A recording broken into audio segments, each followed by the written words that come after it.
On Wednesday, Jared Leto was nominated for a Golden Globe Award for his performance in the new movie, The Little Things.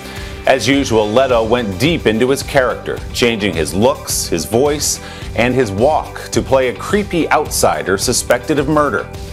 The Academy Award winner is known for his fully immersive transformations in films like Requiem for a Dream, Dallas Buyers Club, and Suicide Squad. When he's not acting, Leto transforms into a real-life rock star as the frontman for the popular band 30 Seconds to Mars. Jared and I got together the other day for a virtual Sunday Sitdown to talk about his movies, his music, and much more. What do we have here? I've been looking for you, Lone Star. Hey, Paul! Jared Leto welcomes the kind of parts that might scare other actors away. Oh, hey, stranger. His latest character, Albert Sparma, is no exception. This is the part where I start feeling like it's a trap. Open it up, find out. I think it's interesting to explore people that are, seemingly different. Like Sparma is someone who never really quite fits into society, and I could imagine what it was like, being in 5th grade and having the name Albert Sparma and how other people may have treated him. Can I help you? Different, definitely. But a serial killer? That is the question for a pair of detectives played by Oscar winners Denzel Washington and Rami Malek in the new crime thriller, The Little Things. How's the trunk space?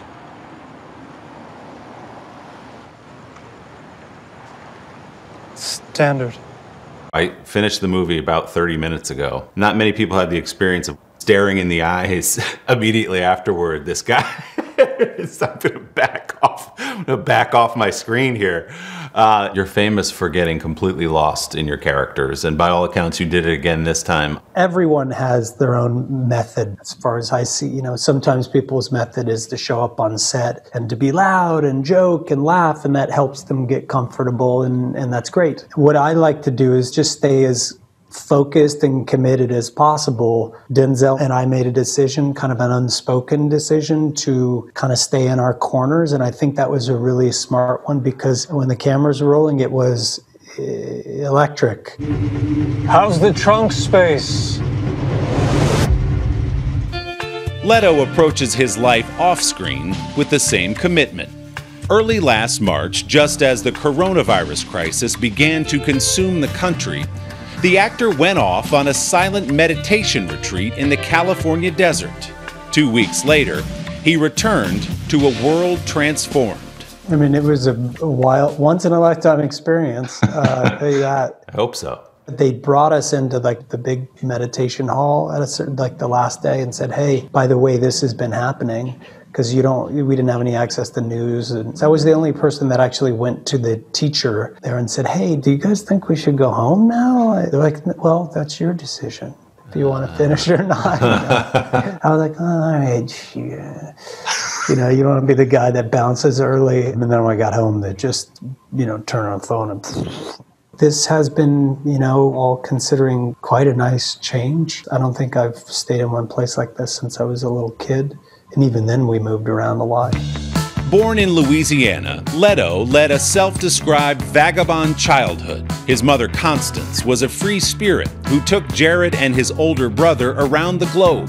Leto eventually found himself taking acting classes in Los Angeles and quickly landed his breakout role in the short-lived cult classic TV show, My So-Called Life. So my feeling is, whatever happens. He soon was working with some of Hollywood's most acclaimed movie directors. Somebody like you can really make things all right for me. But even with Leto's early success as an actor, something else was calling him.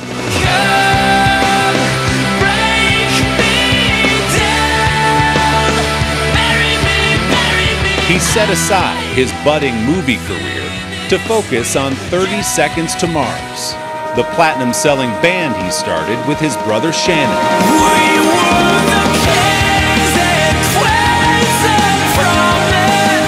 He famously took that 6-year break. He said, "Actually, I'm going to focus on music." Yeah, it's probably a pretty strange decision. If people knew the reality of what the gamble was, it's a pretty strange one. I turned down a Clint Eastwood movie to go and make $250 a night on tour. And I think that's when Hollywood knew, like, oh, this guy's lost his mind.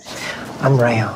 It was the role of Rayon, a transgender woman dying of AIDS, in the 2013 film Dallas Buyers Club that lured Leto back to Hollywood.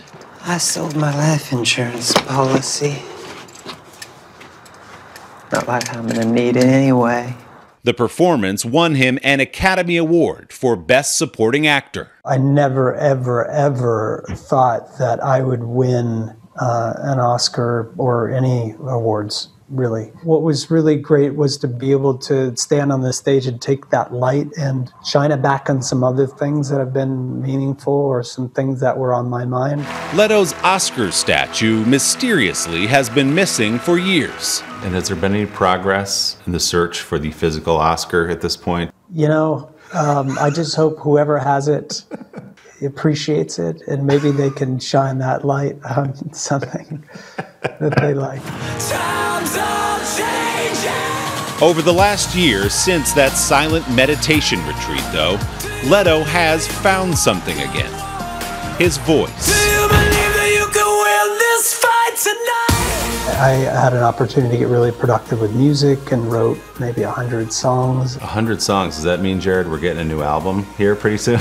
Oh yeah, absolutely. And I hope the world gets back to, a place where we can go out and tour again and, give people a little break from the madness. You heard it here first, fans. There's a new 30 Seconds to Mars album on the way. In the meantime, you can see Jared in The Little Things, now in theaters and on HBO Max. And don't forget to subscribe to the Sunday Sitdown podcast to hear the full-length interview with Jared Leto. You can find it on Apple Podcasts or wherever you get yours. Hey, thanks for watching our YouTube channel. Find your favorite recipes, celebrity interviews, uplifting stories, shop our favorite deals, and so much more with the Today app. Download it now.